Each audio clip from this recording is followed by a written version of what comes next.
Hello, everybody. Once again, this is Lehman Crafton Jr., aka Zorwal-chan Less Than Guru. Right here, we have Mars, the video cat. Hey, hi, Mars.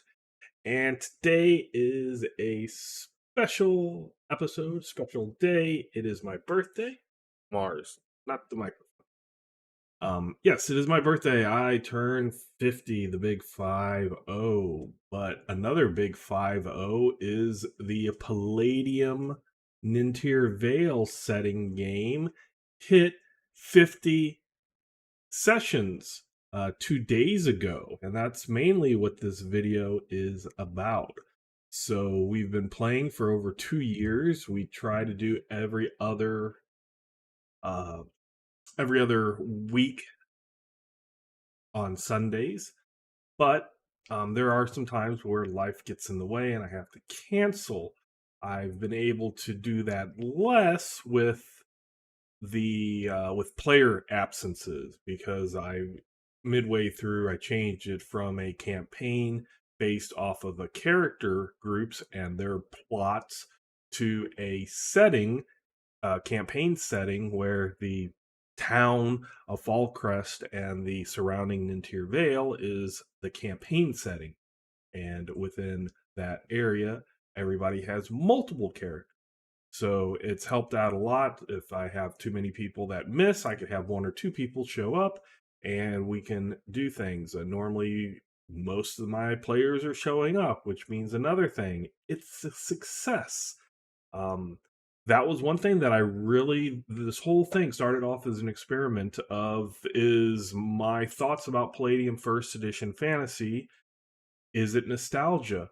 Or were there really good memories of the system? And it was one that, um, for the most part, has been a great success. And I have multiple videos on this channel. You can look at my one that's just a review of Palladium First Edition, which says that it's a great core for people who want to put a little time into it to homebrew where the gaps are or the contradictions are. And then I have a whole, I believe it's 6 episodes of why I rewrote Palladium, or one that was why, and then lots were explaining what I rewrote in the Palladium First Edition.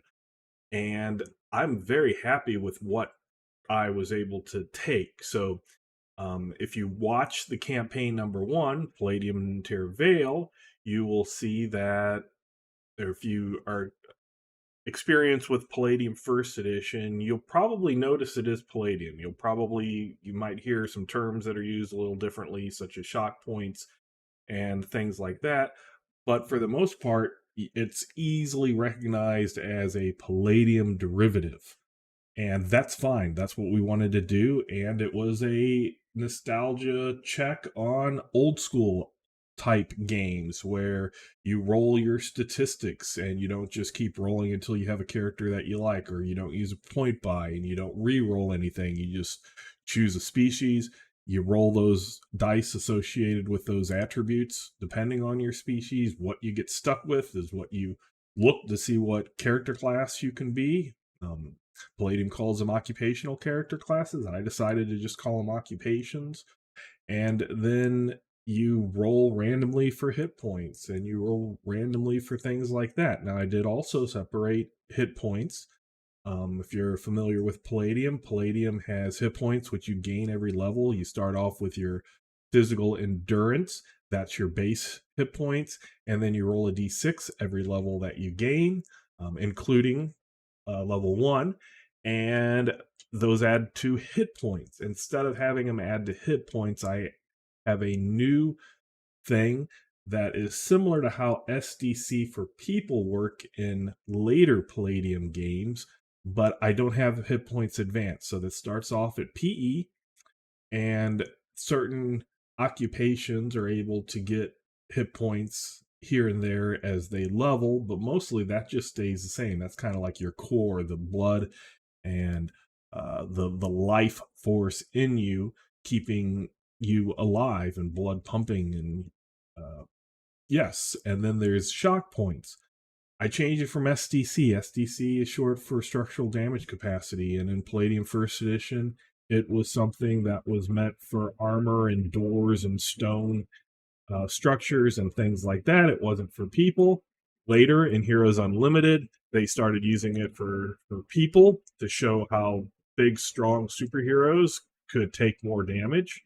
And then they started just incorporating it into all of their other games. I decided to not go that route. It was one thing that I did not like about Palladium Fantasy Second Edition, which was the very large disparity between SDC, between not occupations, but between the species, the races of that game, where a troll wizard would be a much stronger and better fighter than, say, a human paladin.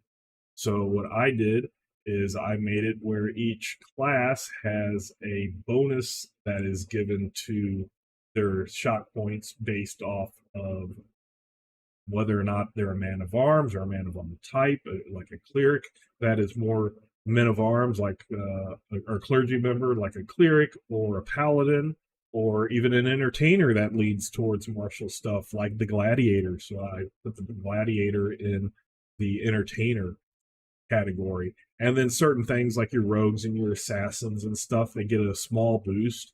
And then the ones like mages and uh, I call them servitors, but the warlocks, the elementalists of Palladium, they have none or just a point here and there, and that's the base for their shock points. And then everybody rolls a d6 when they gain a level to add to it. So that gives the martial characters a little boost, because even in Palladium First Edition, everybody just got a d6 at a level. And again, you could have magic users and such that were just a lot more healthy and hale than men of arms when you're fighting. I also, as I've stated in those videos, is I gave each, every time you gain a level, you get something, and it might be very, very minor, such as +2 hit points, +2 magic points, +2 shock points, or it might be your rate of magic point regeneration goes up from a 2 to a 3 or a 3 to a 4. I just filled in those slots, and when I say filled it in, because there were things like priests that you get healing at second level, so that's what the priests get. There's things like I believe also the every level 1, 2, 3 healers would get something. I boosted that up, or power. One was mainly dealing with self, 2 was dealing with others, and 3 was dealing with the big stuff like resurrection. Priest, I believe it was 5th level that they got resurrection. So I kept all of those type of things, but then I filled in the gaps, gaining the elective and secondary skills at certain levels. Those stayed in those. So there is a lot that was already there. I filled in the gap, and it's been working. It's been very fun to see people just pick a mercenary soldier or a mercenary fighter or a soldier and actually do very well and fight just alongside the paladins. About the paladins, the knight, they have that little martial little boost to them, but the soldiers in that can be very well. And the way that Palladium works with your active parries, and your active parries only are for men of arms, that helps out as well. So all of those changes I've really liked that I did. It fits the core really well. And the two changes that were the most radical, but also have been the most what I consider improving of the game. And again, here we are starting to get in subjective things. So everybody has different experiences, everybody has different play styles. So what I consider as problems or things that I didn't quite like, you might not have any problems at all, and that is fine. But the two issues that I wanted to deal with was the armor SDC being very easy to damage, and you at a time players did not want their armor to be hit because that SDC took time, money, and materials to repair, when the cleric in the party or the priest in the party, the healer in the party, they could just heal themselves. So once characters would gain a few levels, it wouldn't just be one shot killed. A lot of times they just preferred to be hit. and I wanted to kind of take that away. So I did what a lot of people do with MDC, and they don't like the 100 to 1, the 100 SDC to 1 MDC. And I had it so that light armors, your cloth and your leathers, your bendable, flexible materials, I give them a 5 to 1. So it takes 5 points of damage to do 1 point of SDC damage. And this is another reason why I separated shock points into and SDC, and shock points from hit points. And for heavy armor, metallic armor, even though chainmail is flexible because it's rings, the material itself is not flexible. It's ductile, but not necessarily flexible. On those, I made it so that 10 points of damage was needed. And what that has made happen is that armor still gets damaged, so players will still need to at times repair the armor, whether that is taking it someplace to get repaired or using a repairing skill like general repair or blacksmithing or leatherworking, something like that. They will get those or need to have that armor repaired, but a lot of damage is deflected because of you needing 5 full points. So if you have 9 points and that hits your soft armor, your light armor, it's only going to do 1 SDC because it needed to be 10 points. So 4 points are completely mitigated and don't do anything. And then for a person in the heavy armors, when they get hit with that 9 points, their armor gets hit with that 9 points, they aren't affected and their armor isn't affected at all. So a lot of damage is completely mitigated. Some still goes above armor rating and hits the players and does shock point damage, and then that moves on to hit point damage, like in other Palladium games where you take SDC and then take hit points.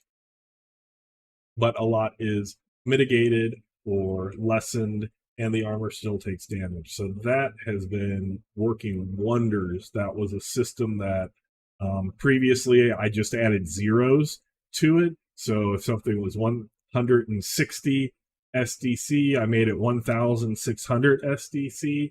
I try to do it this way to see if it worked, and it's worked a lot better. So I'm very happy with it. The second thing that I wanted to change is I wanted to add a magic point system to spells. So Palladium First Edition, as well as some of the earlier Palladium books after SDC was invented, I believe, in Heroes Unlimited, in early other games, maybe even Robotech, when you had Robotech 2, the Sentinels having the Perytons had spells per day, similar to spell slots, but a spell per day could be any spell. It could be a level 1 spell, a level 10 spell, the spell of legend. You just got X many spells per day. But they never counted, they never explained when you recovered those. Do you recover them at sunset? Do you recover them at sunrise? Do you recover them 24 hours after you cast it? And then if you've cast 20 spells, are you keeping track of 20 openings of those spells per day coming back? One of the things I did for spells per day is I made it sunrise or sunset, depending if something is seen more in a light or a dark. And that doesn't necessarily mean good and evil. The god of death in my world is Anubis, or Anubis-based Hanubai. And he's not necessarily an evil god, but he is a death god. So his stuff resets at sunset. The god of the sun is not just a good natured, wonderful god. He has a savage aspect of the hot burningness of the sun, the savage blistering that can occur, but his things reset at sunrise. So depending on the character or depending on a magic item, certain spells per day will reset at sunrise, sunset. Having that definitive thing has worked very well, and it kind of fits in the lore that I'm going with. The second aspect is for actual spells casting by players. I wanted to do something like a PPE system. And previously, I have played First Edition, Palladium First Edition, with Second Edition PPE, and that's what I had planned on doing. The first thing is not every spell from First Edition translates over to Second Edition. Other spells translate very, very differently between editions. And the third thing is the PPE is all over the place. You'll have a first level spell in second edition that costs more PPE than a fifth level spell. And I wanted it more why I wanted first level spells to be first level spells and 10th level spells to be 10th level spells. So what I did is I came up with what I said, hey guys, this is just a really quick and I'm gonna change it at some type of a quick system that we're gonna use temporarily until I figure it out. And I said level of spell plus the level you cast it at. And so that means a level 1 spell that you cast at level 1 is going to cost 2 points. The level 5 spell, and you're a wizard, but you can gain higher level spells that you cast at level 1 is going to be 6 points. But once you get to level 5 and you cast that first level spell at 5th level, that's going to also be 6 points. And if you cast that 5th level spell at 5th level, it'll be 10 points. And it was just a simple system, and it's worked wonders. And it really has the players choosing what levels they're going to cast and what spells they're going to cast. And one of the things that I did is that at third level, there's a lot of like Call Lightning and Fireball that do a d6 per level. But then there's something like the Death Spell that does a d6 per level and has a saving throw to it. So I wanted a 10th level spell to be more powerful. And that goes back to my shock points. That's why I separated hit points from shock points. Things like the Death Spell, the Death War, Evil Eye Death, those things affect hit points directly and bypass shock points. So that gives a reason for hit points, it gives a reason for shock points, and I have things like Undead. I do the opposite of later Palladium games like Rifts that have vampires having hit points instead of SDC. Is my undead, my demons, my things that aren't permanently corporeal on the planet, the world, they only have SDC. So a vampire would only have shock points, and that way those death spells aren't going to kill them because they're already dead, and that has just worked really good. Again, for the main reason for this video and the main reason for the game was our old school thoughts, or was my old school experiment, was it successful? Well, yes, we're 50 sessions in. It doesn't look like we're wanting to quit anytime soon. A couple of people, because of real life happening, have had to step away, either temporarily or permanent, but other people have come in.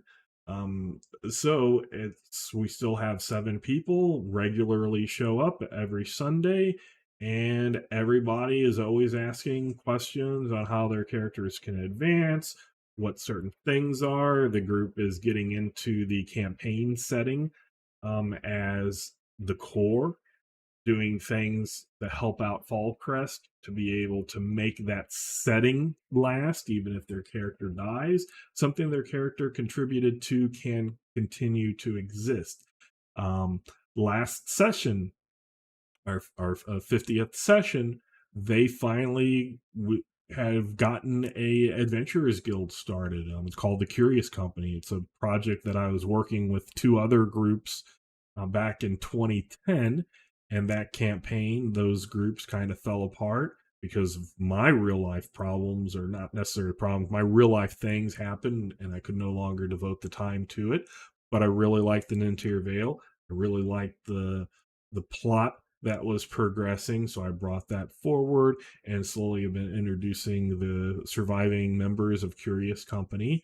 And the last session, the leader of it was ready to try again. Basically, the first one was a failure, and he's trying again. Some people have joined it, some haven't.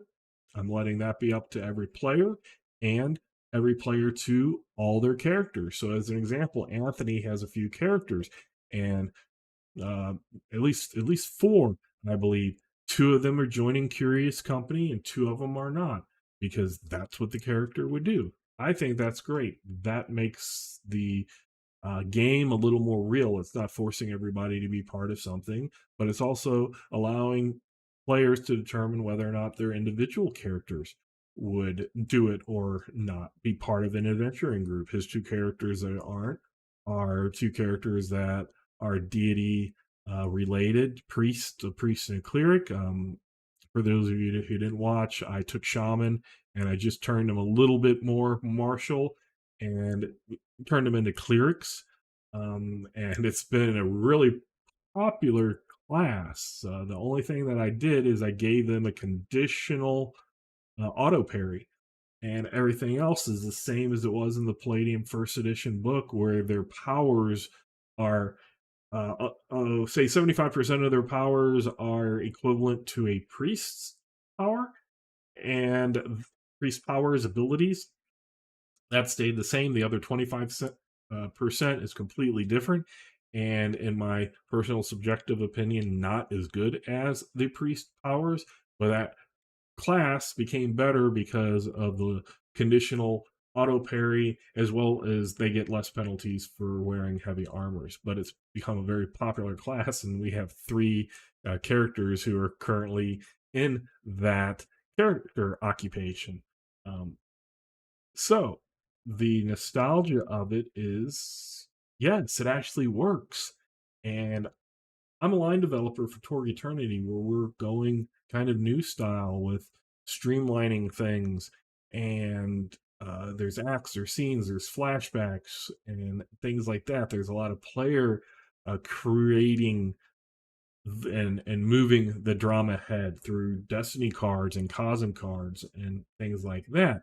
Palladium First Edition, very old school, but it scratches an itch.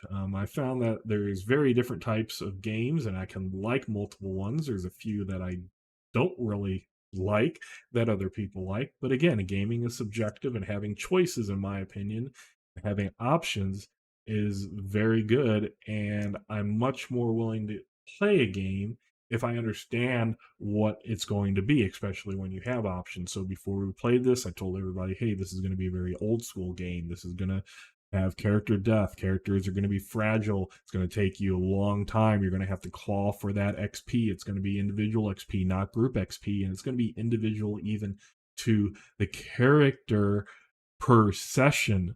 So in the same session, different characters, depending on what they do, are going to get different XP. Everybody knew that going in. Everybody is on board with it. Very different than my Torg Eternity group, where it's I go by the book of 5 XP per act. At the end of X act, you get 5 XP. If somebody is gone because real life and they come back, they just continue uh, with that same XP as everybody else, and that works fine. In the past, I played Torg where everybody had individual, and because that's how it was set up, that's how it was stated, everybody was on board, and that's what they went into knowing. That didn't cause a problem either. So my general GM philosophy is give the expectation for the game, know your players, know your game and system, and know the purpose. The 3 keys, what I call them to gaming.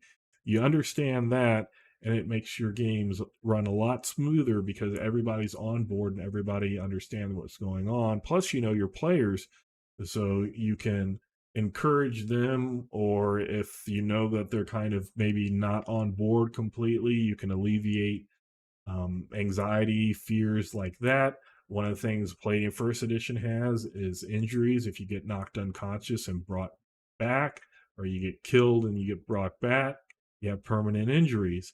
And on our virtual tabletop that we do, I turned it into a little item that you can drag onto a character and keep them on, instead of just outright adjusting the attributes. Why? Because there are certain ways in the game that you might heal those permanent injuries. And on session 49, that happened. People were able to heal stuff. It took them a long time. Some of them, it took them 49 um, sessions to heal a permanent injury, but they did. And that brings that reward, and it makes it that well of hell that those characters went through, which was very, very, it was almost a total party kill, because I also do combat as battle, not combat as sport. But at the end, 3 characters made it, were able to bring out all the other characters except for 2 that stayed permanently dead. Basically, 2 players had lost 2 characters, and they got to choose as players which one came out. Um, so I also thought that that was a way to do things. Hey, you both lost 2 characters, you will have a new character, and or if you want, you could bring one of your other ones who died within the Well of Hell back. 2 of the living characters decided that basically in game they decided to give up their life force and let somebody else live. Both of those characters ended up, the story is they had been imprisoned in the Well of Hell for millennia. So it even made a little sense that they would be outside in a world that had changed so much that they had no concept of what it was anymore, and they were ready to give that ultimate sacrifice. So it brought a lot of role playing into it. It brought a alleviation of character death because they were able to bring characters back, and some had been dead for like 10 sessions in the Well of Hell, which probably meant it was more like 15 sessions in the whole Palladium game, because we do different plot lines and we move things around. But it worked really well. So basically, I just want to end here with saying that the experiment went well, much better than what I thought it would go, and very happy with it. We're going to continue with it. Blades in the Dark, the second campaign where I'm a player, will probably be wrapping that one up because that game master tends to like moving on to different games, which is fine. Going into a game knowing about what and how it's going to be helps the mentality. I would be disappointed if I were going into a game and I was going to think that it was going to last 50 or more sessions like the Palladium, and it didn't. But Blades in the Dark, we went into the 2 previous games knowing that those were going to be adventure paths, and then we did another adventure path with Pathfinder that I've talked about, and then we did a short one with D&D 5th edition. We switched over to Blades in the Dark. We're getting ready to wrap that one up probably in a few sessions, and then we'll move on to another campaign that's more like mechs stuff. I believe the game might be called Lancers, and we've talked about that a little bit. So that might have a third campaign on this channel. So having said that, I want to thank you all for watching and sticking with me, even though I'm not here a lot. I am almost every week, unless real life shows up, on tour the Ulysses International channel, doing the Torg Eternity Delphi Council debriefings with Mark Malcolm and Jay Rutley. We talk about everything Torg related there. But other than that, once again, I'm William McCrafton Jr., aka Zorval Chan, Less Than Guru. And until next time, I will catch you later.